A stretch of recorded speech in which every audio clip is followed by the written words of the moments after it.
ಬೆಂಕಿಯಲ್ಲಿ ಅರಳಿದ ಹೂವು ಸಂಚಿಕೆ 9. ಹಿತಾಳ ಚಿಕ್ಕಮ್ಮ ರಾಜೇಶ್ವರಿ ಈಗೀಗ ಹಿತಾಳಿಗೆ ಕರೆ ಮಾಡುತ್ತಿದ್ದಳು. ಮೊದಲಿನಂತೆ ಮಾತನಾಡದೆ ಒಳ್ಳೆಯ ಮಾತುಗಳಿಂದ ಹಿತಾಳನ್ನು ಒಲಿಸಿಕೊಳ್ಳಲು ನೋಡುತ್ತಿದ್ದಳು. ಆದರೆ ಅದೇಕೋ ಹಿತಾಳಿಗೆ ಅವಳ ನಾಟಕದ ಮಾತನ್ನು ನಂಬಲು ಸಾಧ್ಯವಾಗುತ್ತಿರಲಿಲ್ಲ. ಏಕೆಂದರೆ ತುಂಬಾ ವರ್ಷದಿಂದ ಅವಳ ನಡೆಯನ್ನು ನೋಡಿದ್ದಳಲ್ಲ ಈ ಹುಡುಗಿ. ಕೆಲವೊಂದು ಬಾರಿ ಹಿತಾಳ ಅಪ್ಪ ಶಿವಣ್ಣನು ರಾಮೇಗೌಡರ ಮೊಬೈಲ್ನಿಂದ ಫೋನ್ ಮಾಡಿಸಿ ಹಿತಾಳ ಜೊತೆಗೆ ಮಾತನಾಡುತ್ತಿದ್ದರು. ಆದರೆ ಫೋನ್ ಮಾಡುವಾಗಲೆಲ್ಲ ಯಾವುದೇ ಕಾರಣಕ್ಕೂ ಊರಿಗೆ ಬರಲು ಹೋಗಬೇಡ, ಈ ನರಕಕ್ಕೆ ಇನ್ನೊಂದು ಬಾರಿ ಬರಬೇಡ, ಅಲ್ಲೇ ನಿನ್ನ ಜೀವನವನ್ನು ನೋಡಿಕೊಂಡು ಆರಾಮವಾಗಿರು ಎನ್ನುತ್ತಿದ್ದರು. ಅವರ ಮಾತಿಗೆ ಸರಿ ಎನ್ನುತ್ತಿದ್ದಳು ಹಿತಾ. ಕೆಲ ಸಮಯಗಳಿಂದ ಹಿತಾಳಿಗೆ ಮಾನ್ವಿ ಬೇರೆ ಭೇಟಿಯಾಗಲು ಸಿಗುತ್ತಿರಲಿಲ್ಲ. ಅವಳು ಇಂಟರ್ನ್ಶಿಪ್ ಕಾರಣದಿಂದ ದೂರದ ಹಳ್ಳಿಯೊಂದರ ಸರಕಾರಿ ಆಸ್ಪತ್ರೆಗೆ ಹೋಗಿದ್ದಳು. ಹಾಗಾಗಿ ರಾತ್ರಿಯ ಸಮಯ ಮಾತ್ರ ಫೋನಿಗೆ ಸಿಗುತ್ತಿದ್ದಳಷ್ಟೇ. ಹಿತಾಳಿಗೆ ಸ್ಟಡಿ ಹಾಲಿಡೇಸ್ನ ಸಮಯವದು. ಆಗ ತಾನೇ ಕಾಲ್ ಮಾಡಿದ್ದ ಶಾಲಿನಿ ಅವರು ಅವಳನ್ನು ಕರೆದುಕೊಂಡು ಹೋಗಲು ಬರುವೆನೆಂದು ರೆಡಿಯಾಗಲು ತಿಳಿಸಿದ್ದರು. ತಾನು ರೆಡಿಯಾಗಿ ಸುಮಾರು 1 ಗಂಟೆ ಕಳೆದರೂ ಪತ್ತೆ ಇರದ ಅಮ್ಮ ಮಗನಿಗಾಗಿ ಕಾದು ಕಾದು ಹಿತಾ ಸುಸ್ತಾದಳು. ಮೇಲಿಂದ ಮೇಲೆ ಫೋನ್ ಮಾಡಿದರೂ ಅವರಿಬ್ಬರ ಉತ್ತರ ಶೂನ್ಯವಾಗಿತ್ತು. ಇಬ್ಬರು ಫೋನ್ ರಿಸೀವ್ ಮಾಡದೇ ಇರುವುದು ಹಿತಾಳಿಗೆ ಯಾಕೋ ಭಯವನ್ನುಂಟು ಮಾಡಿತ್ತು. ಇನ್ನು ಕಾದರೆ ಆಗದು ಎಂದುಕೊಂಡವಳು ಸೀದಾ ಆಟೋ ಹತ್ತಿ ಅವರ ಮನೆಗೆ ಹೋಗಿದ್ದಳು. ಮನೆಯಲ್ಲೂ ಅವರಿಬ್ಬರದ್ದು ಸುಳಿವಿಲ್ಲ. ಬಾಗಿಲು ತೆರೆದೇ ಇದ್ದುದರಿಂದ ಸೀದಾ ಒಳ ಹೋದವಳಿಗೆ ಶೇಖರ್ ಅವಸರವಸರವಾಗಿ ಹೊರಡುತ್ತಿರುವುದು ಕಣ್ಣಿಗೆ ಬಿದ್ದಿತ್ತು. ಅವರಲ್ಲಿ ನಡೆದ ವಿಷಯವನ್ನು ತಿಳಿಸಿದ್ದಳು ಹಿತಾ. ಅದಕ್ಕವರು, ಹೌದಮ್ಮ, ಅವರು ಅಲ್ಲಿಗೆ ಬರುತ್ತಿರುವಾಗಲೇ ಅವರ ಕಾರ್ ಆಕ್ಸಿಡೆಂಟ್ ಆಗಿಬಿಟ್ಟಿದೆ. ನನಗೆ ಹಾಸ್ಪಿಟಲ್ನಿಂದ ಕಾಲ್ ಬಂದಿತ್ತು. ಅದೇ ಕಾರಣಕ್ಕಾಗಿ ನಾನೀಗ ಹಾಸ್ಪಿಟಲ್ ಕಡೆಗೆ ಹೋಗುತ್ತಿದ್ದೇನೆ ಎನ್ನುವಾಗ ಆ ವಿಷಯ ಕೇಳಿ ಭಯಗೊಂಡ ಹಿತಾ, ಸರಿ ಅಂಕಲ್, ನಾನು ನಿಮ್ಮ ಜೊತೆಗೆ ಬರುತ್ತೇನೆ, ಹೊರಡೋಣ ಎಂದಿದ್ದಳು. ಅವರಿಬ್ಬರು ಸಿಟಿ ಏರಿಯಾದಲ್ಲಿರುವ ಜಯದೇವ ಹಾಸ್ಪಿಟಲ್ಗೆ ಬಂದಿದ್ದರು. ಅವರಿದ್ದ ವಾರ್ಡಿನ ಹೋಗುತ್ತಿದ್ದಂತೆ ಅವರಿಬ್ಬರಿಗೆ ಏನೂ ಆಗದಿರಲೆಂದು ಪ್ರಾರ್ಥಿಸುತ್ತಲೇ ಬಂದಿದ್ದಳು ಹಿತಾ. ಅವರಿಬ್ಬರನ್ನು ನೋಡಿದ ನಂತರ ಅವಳ ಮನಸ್ಸಿಗೆ ಸ್ವಲ್ಪ ಸಮಾಧಾನವಾಗಿತ್ತು. ಯಾಕೆಂದರೆ ಅಲ್ಲಿ ಇಬ್ಬರಿಗೂ ಹೆಚ್ಚೇನು ಪೆಟ್ಟು ಆಗಿರಲಿಲ್ಲ. ಆದರೆ 1 ತಿಂಗಳಿಗೆ ಕುಳಿತಲ್ಲೇ ಇರುವಂತೆ ಇಬ್ಬರ ಕಾಲು ಫ್ರಾಕ್ಚರ್ ಆಗಿತ್ತು. ಡ್ರೈವಿಂಗ್ ಮಾಡುತ್ತಿದ್ದ ಮನ್ವಿತಿಗೆ ಶಾಲಿನಿಗಿಂತ ಚೂರು ಹೆಚ್ಚೇ ಏಟಾಗಿತ್ತು.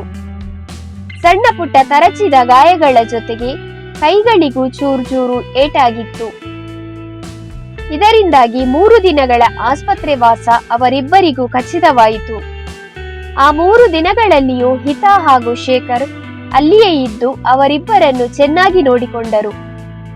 3 ದಿನ ಕಳೆದ ನಂತರ ಅವರಿಬ್ಬರನ್ನು ಡಿಸ್ಚಾರ್ಜ್ ಮಾಡಿಸಿದಾಗ ಶೇಖರ್ ಹೋಮ್ ನರ್ಸ್ ಒಬ್ಬರನ್ನು ನೇಮಿಸಿಕೊಳ್ಳುವ ಬಗ್ಗೆ ಮಾತನಾಡಿದ್ದರು. ಅದನ್ನು ಕೇಳಿಸಿದ ಹಿತಾ, ಅದೇನು ಬೇಕಾಗಿಲ್ಲ ಅಂಕಲ್, ಇದನ್ನು ನನಗೆ ಸಹಾಯ ಮಾಡಿದ ಮನೆಯ ಋಣ ತೀರಿಸಲು ದೇವರೇ ನನಗೊಂದು ಅವಕಾಶ ಕೊಟ್ಟಿದ್ದಾನೆ ಎಂದುಕೊಳ್ಳುತ್ತೇನೆ. ದಯವಿಟ್ಟು ನನಗೆ ಇವರಿಬ್ಬರ ಸೇವೆಯನ್ನು ಮಾಡಲು ಬಿಡಿ ಎಂದು ಕೇಳಿಕೊಂಡಳು. ಅವಳ ಮಾತಿಗೆ ಸರಿ ಎಂದ ಶೇಖರ್ ಮನೆ ಕೆಲಸಕ್ಕೆ ಒಬ್ಬಳನ್ನು ನೇಮಿಸಿಕೊಂಡರು.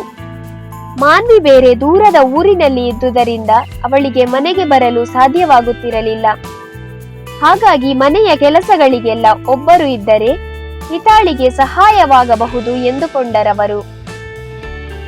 ಅವರಿಬ್ಬರನ್ನು ತುಂಬಾ ಚೆನ್ನಾಗಿ ಆರೈಕೆ ಮಾಡಿದಳು ಹಿತಾ. ಒಬ್ಬ ತನ್ನ ಜೀವವನ್ನು ಕಾಪಾಡಿದವನಾದರೆ ಇನ್ನೊಬ್ಬರು ತನಗೊಂದು ಜೀವನ ರೂಪಿಸುವಲ್ಲಿ ಸಹಾಯವಾದವರು. ಅವರಿಬ್ಬರಿಗೂ ಕಷ್ಟ ಕಾಲದಲ್ಲಿ ನೆರವಾಗುವುದೆಂದರೆ ತನಗೆ ಒದಗಿದ ಪುಣ್ಯವೆಂದುಕೊಂಡಳವಳು. ಶಾಲಿನಿಗೆ ಎದ್ದು ಓಡಾಡಲು ಆಗುವುದಿಲ್ಲ ಎನ್ನುವುದನ್ನು ಬಿಟ್ಟರೆ ಉಳಿದಂತೆ ಅವರು ಸರಿಯಾಗಿದ್ದರು. ಆದರೆ ಮನ್ವಿತ್ಗೆ ಸ್ವತಃ ತನ್ನ ಕೈಯಿಂದ ಊಟ ಮಾಡಿಕೊಳ್ಳಲು ಆಗುತ್ತಿರಲಿಲ್ಲ. ಆಗೆಲ್ಲ ಪುಟ್ಟ ಮಕ್ಕಳಿಗೆ ತಿನ್ನಿಸುವಂತೆ ಹಿತಾಳೆ ಅವನಿಗೆ ಊಟ ಮಾಡಿಸುತ್ತಿದ್ದಳು. ಸ್ಪಾಂಜ್ ಬಾತ್ ಮಾಡಿಸಲು ಹಿಂದೆ ಮುಂದೆ ನೋಡುತ್ತಿರಲಿಲ್ಲ. ಆದರೆ ಅವನ ನಿತ್ಯ ಕರ್ಮಗಳನ್ನೆಲ್ಲ ಸ್ವತಃ ಅವನಪ್ಪ ಶೇಖರ್ ನೋಡಿಕೊಳ್ಳುತ್ತಿದ್ದರು. ದಿನಗಳು ಕಳೆಯುತ್ತಿದ್ದಂತೆ ಹಿತ ಅವರೆಲ್ಲರಿಗೂ ಅದೆಷ್ಟು ಆಪ್ತಳಾದಳೆಂದರೆ ಕುಂತಲ್ಲೂ ನಿಂತಲ್ಲೂ ಹಿತಾಳೆ ಬೇಕೆನಿಸುವಷ್ಟು ಹತ್ತಿರವಾಗಿದ್ದಳು. ಅವಳು ಮನೆ ಕೆಲಸಗಳನ್ನೆಲ್ಲ ನೋಡಿಕೊಂಡು ಮನೆಯ ಜವಾಬ್ದಾರಿಯನ್ನು ನಿರ್ವಹಿಸುವುದನ್ನು ಕಂಡ ಶಾಲಿನಿಗೆ ಮೊದಲ ಬಾರಿಗೆ ಹಿತಾಳನ್ನು ಕಂಡಾಗ ಅವಳೇ ಯಾಕೆ ನನ್ನ ಸೊಸೆಯಾಗಬಾರದು ಎಂದೆನಿಸಿತ್ತು. ಈ ಯೋಚನೆ ಬಂದೊಡನೆಯೇ ಮೊದಲಿಗೆ ಅವರು ತನ್ನ ಗಂಡನಲ್ಲಿ ತಿಳಿಸಿದ್ದರು. ಮಡದಿಯ ಮಾತಿಗೆ ಇಲ್ಲವೆನ್ನುವ ಉತ್ತರವೇ ಇಲ್ಲ ಅವರಲ್ಲಿ. ಇನ್ನು ಹಿತಾಳ ಬಗ್ಗೆ ಕೇಳಿದರೆ ಒಪ್ಪಿಕೊಳ್ಳದೆ ಇರುವರೇ? ನನಗೇನು ಡಬ್ಬಲ್ ಓಕೆ, ಆದರೆ ಇದಕ್ಕೆ ನಮ್ಮ ಮಗ ಹಾಗೂ ಆ ಹುಡುಗಿ ಒಪ್ಪಬೇಕಲ್ವಾ ಅಂತ ಹೇಳಿದಾಗ ಶಾಲಿನಿಯವರು ಅವರಿಬ್ಬರನ್ನು ಒಪ್ಪಿಸಿ ಒಂದು ಮಾಡುವ ಜವಾಬ್ದಾರಿ ನನ್ನದು ಎಂದಿದ್ದರು. ಅದಕ್ಕವರು ಸರಿ, ನೀನು ಅದೇನು ಮಾಡುತ್ತೀಯ ಮಾಡು, ನನ್ನದೇನೂ ಅಭ್ಯಂತರವಿಲ್ಲ ಎಂದಿದ್ದರು. ಅಂದು ಅವರಿಬ್ಬರದು ಕಾಲಿಗೆ ಹಾಕಿದ ಪ್ಲಾಸ್ಟರ್ ತೆಗೆಯಲೆಂದು ಹಾಸ್ಪಿಟಲ್ಗೆ ಹೋಗಿದ್ದರು. ಶಾಲಿನಿ ಪೂರ್ತಿಯಾಗಿ ಹುಷಾರಾಗಿದ್ದರೆ ಮನ್ವಿತ್ಗೆ ಮಾತ್ರ ಇನ್ನೂ ಸ್ವಲ್ಪ ದಿನ ಬೆಡ್ ರೆಸ್ಟ್ ನ ಅಗತ್ಯವಿದೆ ಎಂದು ಡಾಕ್ಟರ್ ಹೇಳಿದರು. ಮನೆಗೆ ಬಂದ ಶಾಲಿನಿ ತಾನು ಪೂರ್ತಿಯಾಗಿ ಹುಷಾರಾಗಿದ್ದರೂನು ಮಗನ ಕೆಲಸಗಳಿಗಾಗಿ ಹಿತಾಳನ್ನೇ ಕಳುಹಿಸುತ್ತಿದ್ದರು. ಬೆಳಗಿನ ಕಾಫಿಯಿಂದ ಹಿಡಿದು ರಾತ್ರಿ ಊಟದ ನಂತರ ಮಾತ್ರೆ ಕೊಡುವವರೆಗೂ ಅವಳೇ ಎಲ್ಲವನ್ನು ಮಾಡುತ್ತಿದ್ದಳು. ಅವನು ಮಲಗಿದ ಸಂದರ್ಭಗಳಲ್ಲಿ ಅಲ್ಲಿಯೇ ಕುಳಿತುಕೊಂಡು ತನ್ನ ಪಾಡಿಗೆ ಅವಳು ಓದಿಕೊಳ್ಳುತ್ತಿದ್ದಳು. ಮಲಗಿ ಮಲಗಿ ಕೈಕಾಲು ಜೋಮು ಹಿಡಿದಂತಾದವನು ಅಮ್ಮನನ್ನು ಕರೆದಿದ್ದನು ಮನ್ವಿತ್.